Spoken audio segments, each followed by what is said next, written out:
The president of this club, Barbara, is suggesting that her friends serve with her on the entertainment committee.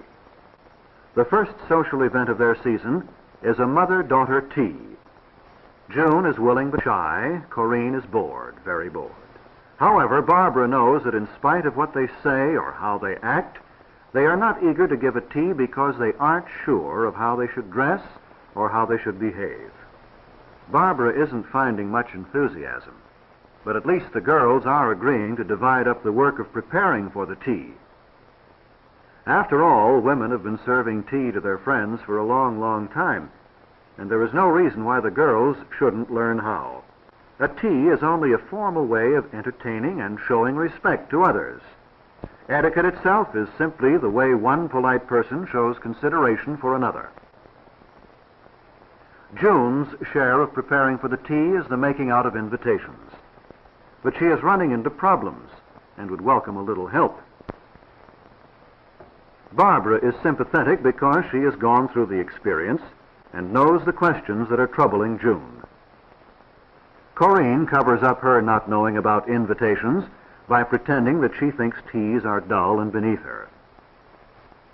Anne doesn't know either, so she acts as if the writing of invitations were a useless formality, something that should be done much more simply. Of course, some invitations are made simply and directly. But should the invitation to a formal tea be made by phone, Barbara is saying no, definitely no. Anne should know that the formality of the invitation varies with the formality of the occasion. If this were a small tea for just a few close friends, then a phone call might be all right. But what they are planning is a more formal occasion, one for the mothers of the club members. So Barbara explains that the invitation is like a memorandum. It is sent 2 weeks in advance to allow the guest time to plan on attending. The invitation needs to give only the name, the date, the hour, and the place, but it may give the purpose as well. Barbara and June believe they have the invitation made out correctly now. The Teamers Club requests the pleasure of your company on Friday, the 6th of October, from 4 until 6 in Stanley Hall. And now there is another matter that Barbara is concerned with. What about the handwriting itself?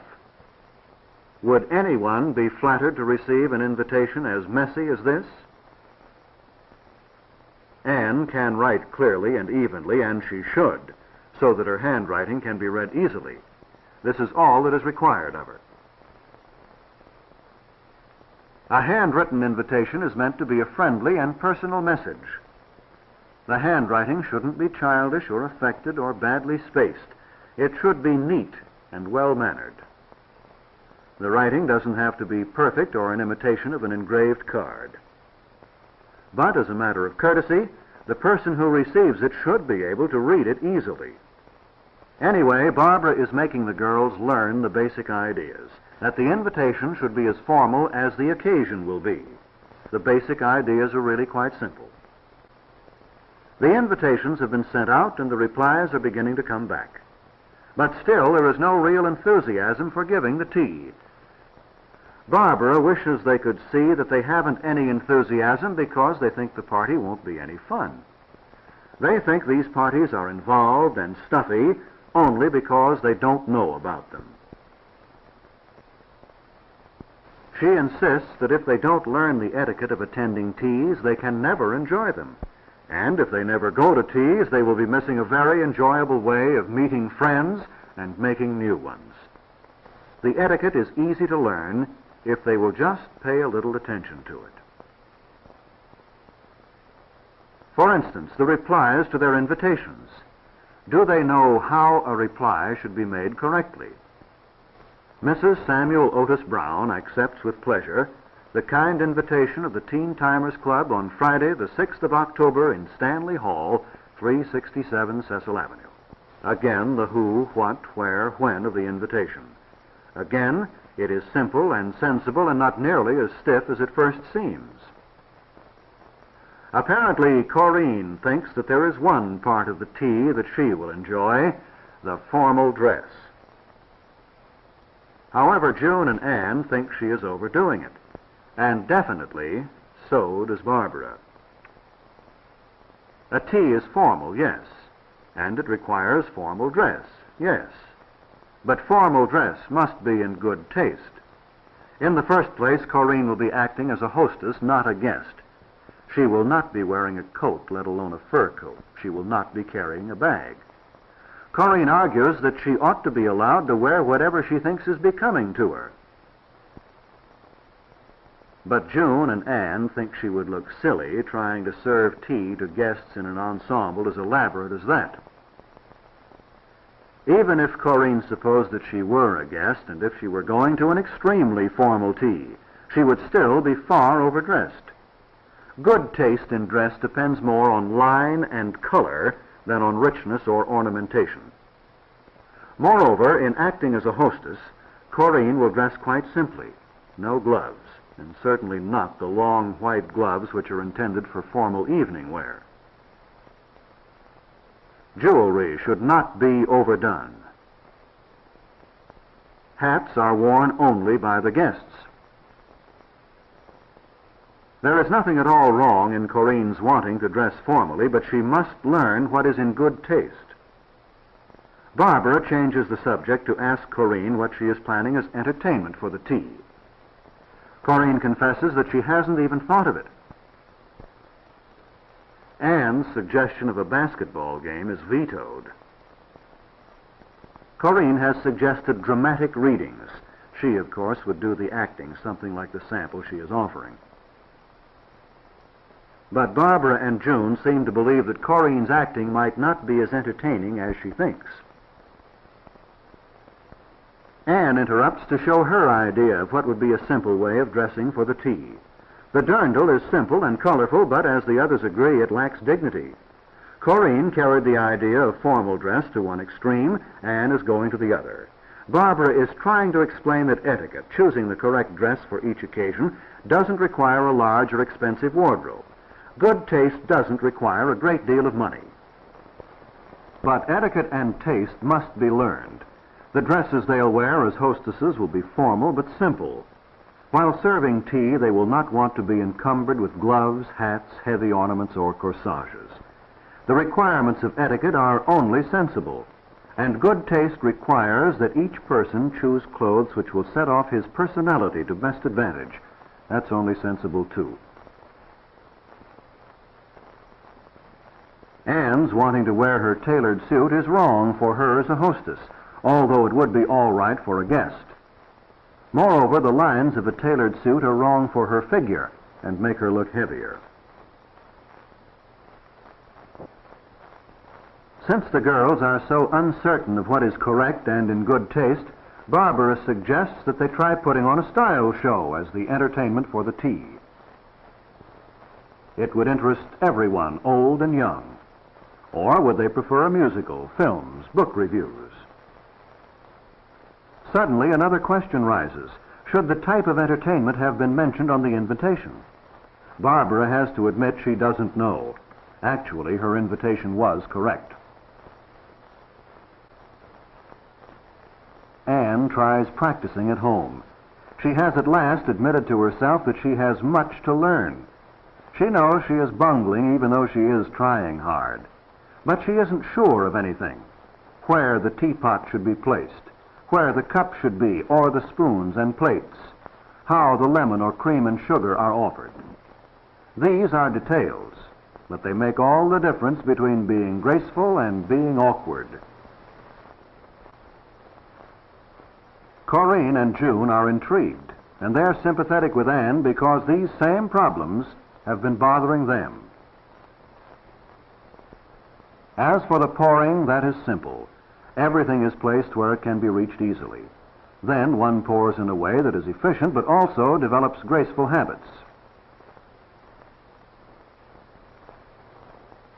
A guest may go directly to the tea table herself to be served, or she may wait for someone to serve her. If she is wearing a veil, she will put it out of her way. Her bag will then be placed under or over her arm, and she will remove her gloves. She will help herself to a napkin, plate, spoon, and whatever she wishes to eat. The pourer will ask her preference as to lemon or cream and sugar. Of course, other drinks than tea may be served, coffee, for instance, or punch. The guest will take her choice. She will continue to chat and eat or drink. And when she is finished, she will place her plate out of the way. It is all very simple and really quite enjoyable when one learns how. Then comes the tea itself. All is going smoothly.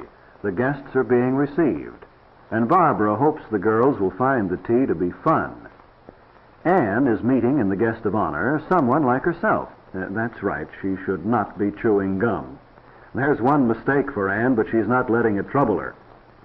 She ushers the mother and daughter to the tea table, ready to serve them.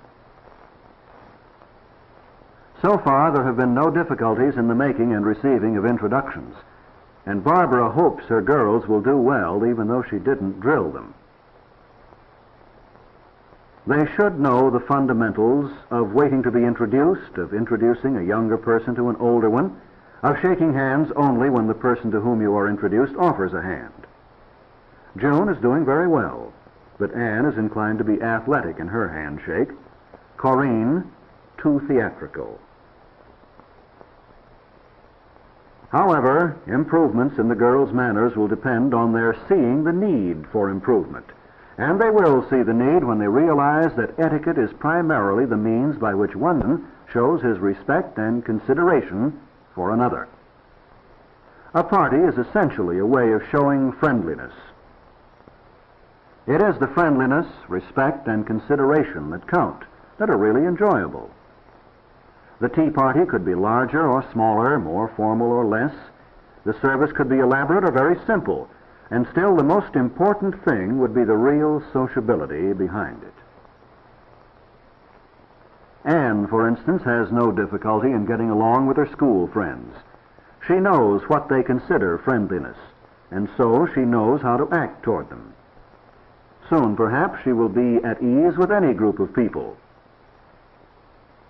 These are the things that have to be learned. The stylist, for example, is very much like Corinne, but she has learned not to be affected or theatrical, for such manners offend those who don't understand them. But she understands Corinne and her theatrical handshake and simply pulls it down to the proper level. Corinne is happy to find herself understood and is particularly careful to introduce the stylist to the pourers in the most gracious way she knows. Corinne feels especially friendly toward the stylist and finds it a genuine pleasure to serve her. Also, Corinne is aware that the stylist is demonstrating, as Barbara has shown them, how one can deal with a bag and remove her gloves unobtrusively without interfering with her conversation. Corinne is realizing, too, that she might never have made the stylist's acquaintance if it were not for the tea. For her, this is a strong argument in favor of teas. The stylist is one with whom she would like to make friends. For Corinne, the tea is already a success. The silver teapots could just as well be china, the food much simpler, and still the importance and the value of a tea party would be there. Corinne is finding it so. And if we may judge from the way that Anne is bustling about, eager to serve her guests, it would seem that she too is enjoying the party in a way she didn't anticipate. But she is trying to serve the guests with the same speed and energy she would put into a basketball game, a little too fast. One shouldn't take accidents too seriously, except to see that they don't happen again. The guest of honor puts Anne at ease by congratulating her, ironically, on playing a fast game and making a good shot. Style is not the same thing as fashion, which changes. It doesn't require expensive clothes, but it does require good taste. Style is the art and science of enhancing one's personality through clothes. It involves the practical considerations of how to emphasize good features and mask the less attractive ones, of how to use lines, colors, fabrics, so as to meet the problems of the individual figure. The tall figure is broken with horizontal lines, the short figure heightened with vertical lines. One person appears larger in white. The heavy person looks smaller in black. If the hips are large, attention is focused on the shoulders or bust. The thickness or thinness of fabrics can seem to add or take off weight. Colors and color combinations are used like lines and accessories for effect. It is by the artful use of principles like these that the smart woman learns to dress in a way that suits her personality. As the stylist begins to analyze the first series of dresses in terms of good design, the girls are enjoying themselves. Their fears are gone. They can look forward with pleasure to other parties. Each of the girls has learned for herself the real meaning of etiquette.